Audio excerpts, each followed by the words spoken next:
In the vast expanse of space, where countless civilizations rise and fall among the stars, humanity had always believed we were alone.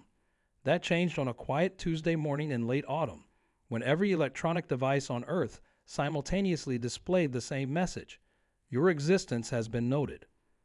At first, we thought it was an elaborate hack, a prank by some tech-savvy group trying to make headlines. But when the International Space Station reported massive objects emerging from what appeared to be tears in the fabric of space itself, the reality of our situation became crystal clear. We weren't alone, and we weren't ready. I remember standing in Times Square, surrounded by thousands of people, all of us staring up at the screens in stunned silence. The message kept repeating, cycling through every known human language. As a junior analyst at the Global Defense Initiative, I was immediately called into our underground facility in Colorado. What I saw there would forever change my understanding of our place in the universe. The ships, if you could call them that, were unlike anything we'd ever imagined. They didn't conform to our understanding of physics or engineering.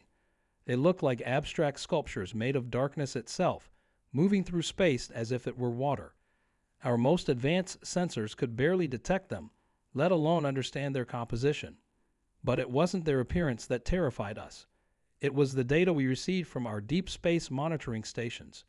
These vessels were just scouts, the smallest fragments of what our computers identified as an empire spanning thousands of light years. An empire that had just noticed Earth, like a person noticing an ant-hill while walking through a park. The first contact team was assembled within hours. Scientists, military leaders, and diplomats from every major nation gathered in a unified front.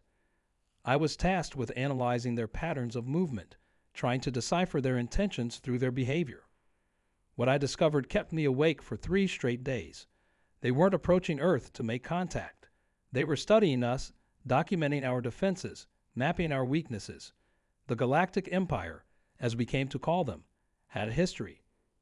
Our quantum computers decoded fragments of transmissions between their vessels, revealing a pattern that spanned millennia. They didn't conquer worlds, they collected them. But humanity had one advantage they hadn't counted on. Among the decoded transmissions was a message that gave us hope, a single line that changed everything. Primary directive: preserve all unique civilizations for integration into the Empire's knowledge base. That's when we realized what we had to do. If we wanted to survive as a free species, we needed to prove we were unique, that we had something worth preserving beyond simple integration. We had to show them why humanity deserved to remain independent. What happened next would become the most ambitious project in human history. Operation Lighthouse, they called it. A desperate plan to demonstrate humanity's worth to a civilization that viewed entire solar systems as mere resources to be harvested. We had one shot to prove that Earth wasn't just another ant-hill to be studied and collected. As I sit here now, watching the final preparations for humanity's response to the Empire's presence, I can't help but wonder if we're doing the right thing. The data streams from their ships have intensified. They're watching us more closely now, probably aware that we're planning something. But they don't know what we discovered in those transmissions, don't realize that we found their one weakness. The Empire may have set its sights on Earth, but they're about to learn why humans are different from every other species they've encountered. This is our story, our moment to show the galaxy why Earth deserves their warning, and why they should be the ones worried about what comes next. Operation Lighthouse wasn't just a single plan. It was thousands of smaller operations working in perfect synchronization. As I walked through the underground command center, holographic displays showed real-time updates from every corner of the globe. Scientists, engineers, and military personnel from former enemy nations now worked side by side, united by a common purpose that transcended old rivalries. The Empire's ships maintained their position, hovering at the edge of our solar system like dark sentinels. Their presence had changed everything about life on Earth. Nations pooled their resources, shared their secrets, and for the first time in human history, we truly began to act as one species. The question wasn't whether we could trust each other anymore. It was whether we could pull off what we were about to attempt. Dr. Chen, our lead quantum physicist, had made the breakthrough that gave us hope. She discovered patterns in the Empire's transmissions that suggested their entire civilization operated on principles of absolute efficiency. Every action they took served a specific purpose. Every world they collected added something unique to their vast database of knowledge. But more importantly, she found evidence that they had never encountered a species quite like us. Humans are inefficient by their standards, she explained during one of our briefings. We create art that serves no practical purpose. We tell stories that never happened.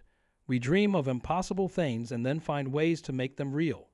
In their eyes, we're an anomaly, a species that thrives on chaos rather than order. That's when the true nature of Operation Lighthouse began to take shape. We weren't going to fight them. We couldn't win that kind of battle. Instead, we would show them something they had never seen before: the power of human creativity and determination. The first phase was already underway.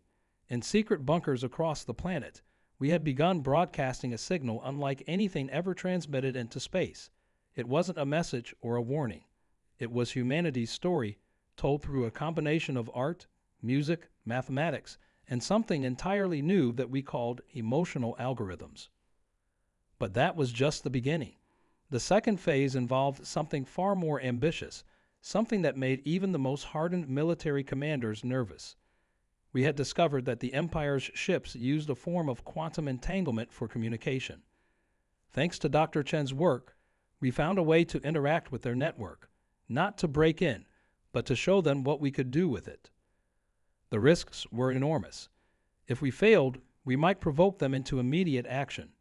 If we succeeded, we would be revealing capabilities that could mark us as a potential threat. Either way, we were committing to a path that would forever change humanity's place in the galaxy. As I studied the latest data streams from their ships, I noticed something unusual. Their scanning patterns had changed. They were focusing more attention on our artistic transmissions than our military installations. Whether this was a good sign or a cause for concern, none of us could say. The command center buzzed with nervous energy as we prepared for the next phase. Engineers made final adjustments to the quantum interface arrays, while cultural experts fine-tuned the content of our transmissions. We had one chance to make them understand what made humanity unique: our ability to turn imagination into reality. Yesterday, we detected the first direct response from their ships. It wasn't another warning or a threat. Instead, they transmitted a single image, a perfect recreation of the Mona Lisa, but with subtle variations that suggested they were trying to understand why we found it beautiful. It was the first sign that Operation Lighthouse might be working, that we had captured their attention in a way no other species ever had. But as we prepared to enter the next phase, a new message appeared on our screens. This time, it wasn't in any human language. It was something else entirely, something that made Dr. Chen's face go pale. The message wasn't text or symbols. It was pure mathematics, equations that seemed to dance and evolve across our screens. Dr. Chen's hands trembled as she translated the complex formulas. "They're not just watching us anymore," she whispered. "They're learning from us. And they're inviting us to learn from them." What followed was beyond anything we had prepared for. The Empire began transmitting vast amounts of data, not their military secrets or technological blueprints, but their own version of art. It was mathematics turned into beauty, physics expressed as poetry. They were showing us their civilization's soul, responding to our creativity with their own. But just as we started to believe we'd succeeded, our deep space sensors detected movement. The Empire's scout ships were advancing, crossing the boundary of our solar system. Emergency sirens blared throughout the facility. Military commanders rushed to their stations, and for a moment, it seemed like all our efforts had been in vain. That's when Operation Lighthouse's true purpose activated. As the Empire's ships approached Mars, they encountered something we had secretly constructed over the past months: a massive array of quantum mirrors, each one designed to reflect not light, but consciousness itself. We didn't fully understand how it worked, but we knew what it would do. The array captured the Empire's attention, forcing them to confront something they had never experienced before: a reflection of their own efficiency seen through the lens of human chaos and creativity. Their ships halted, suspended in space as if frozen in time. In the command center, screens flickered with unprecedented activity. The quantum entanglement network that connected their ships lit up like a constellation, patterns shifting faster than our computers could analyze. We were witnessing something extraordinary, a civilization of perfect order trying to process the beauty of imperfection.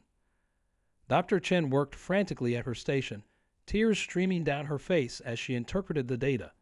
"They're experiencing emotion," she said in disbelief. "Real emotion, maybe for the first time in their history. Our art, our music, our stories, they're not just studying them anymore, they're feeling them." The quantum mirrors continued their work, reflecting centuries of human creativity back at the Empire. Every painting, every song, every story ever told, all of it channeled through technology we barely understood, touching minds that had never known what it meant to dream. But we had taken an enormous risk. The strain on our systems was reaching critical levels. Alarms warned of imminent failures throughout the array. If the mirrors collapsed at the wrong moment, the backlash could be catastrophic. We had gambled everything on this moment, on our belief that humanity's greatest strength wasn't our technology or our weapons, but our ability to imagine and create. The Empire's ships began to move again, but not toward Earth. They shifted into a formation we had never seen before, their dark surfaces rippling with patterns of light that seemed to pulse in rhythm with human heartbeats.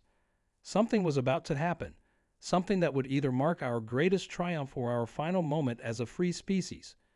Dr. Chen suddenly grabbed my arm, her eyes wide with realization. "Look at the pattern," she said urgently. "They're not preparing to attack or collect us. They're about to show us something. Something they've created, inspired by us."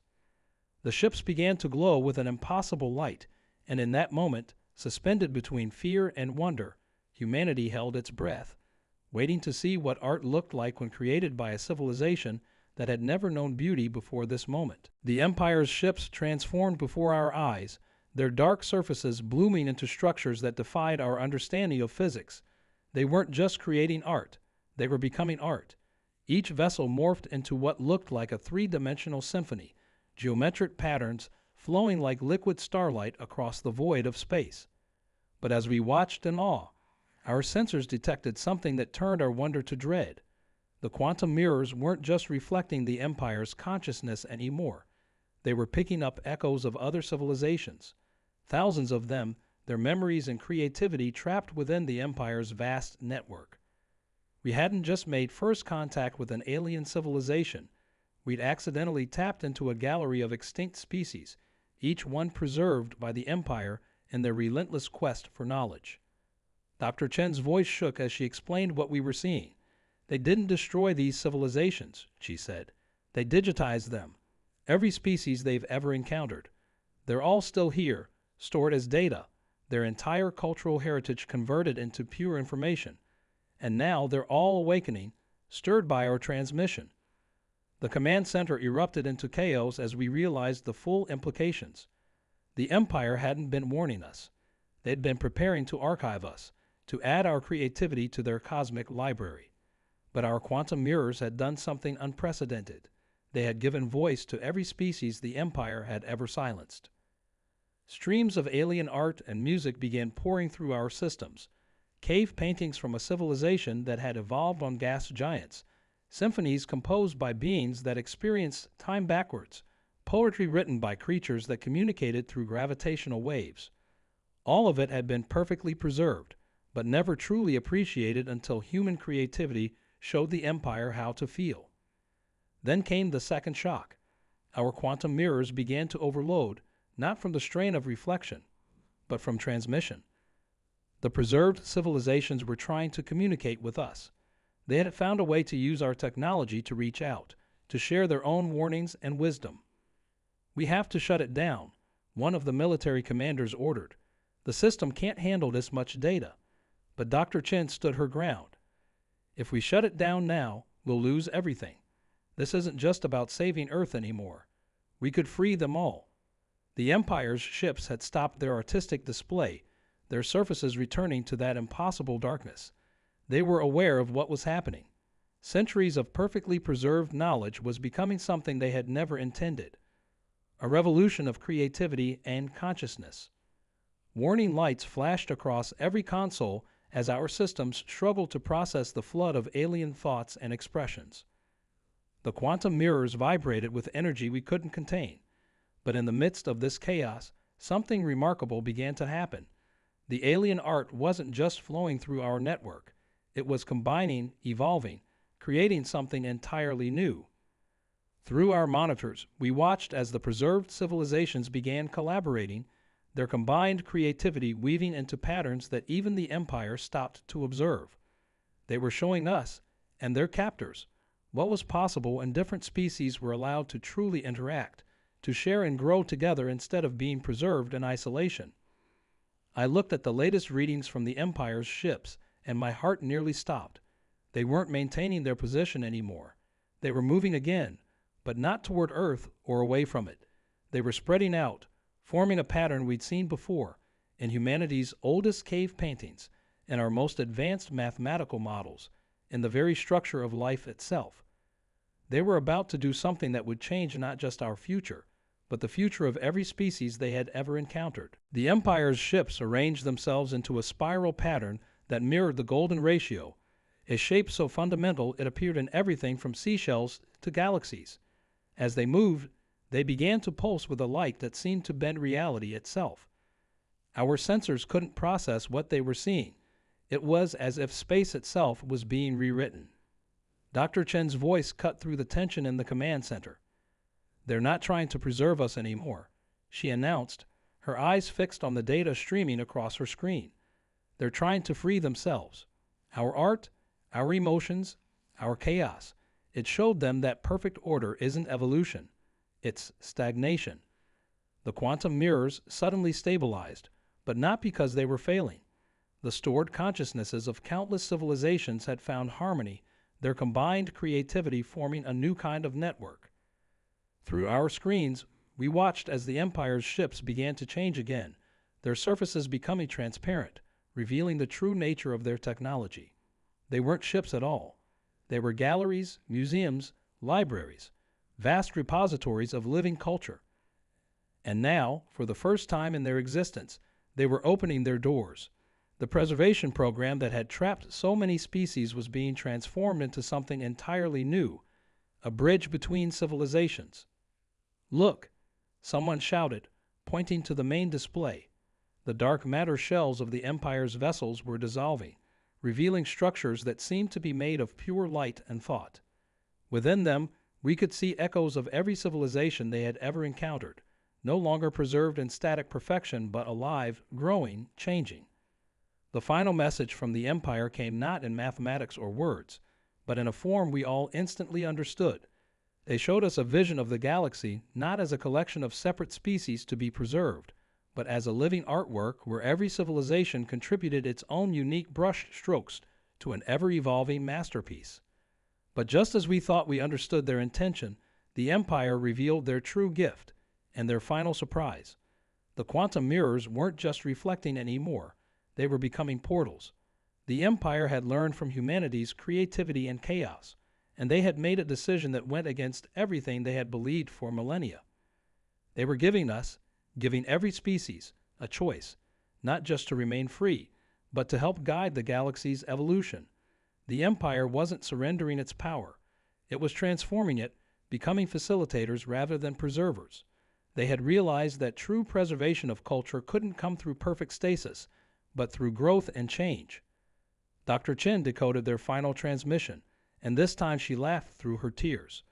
"They're asking us to teach them," she said, "not just about art or emotion, but about something they've never understood until now, how to dream." The quantum mirrors hummed with new energy as representatives from thousands of civilizations began to emerge, not as digital ghosts, but as living beings, their cultures intact but now free to grow and change. Earth was about to become something none of us could have imagined, the galaxy's first interactive museum of living art.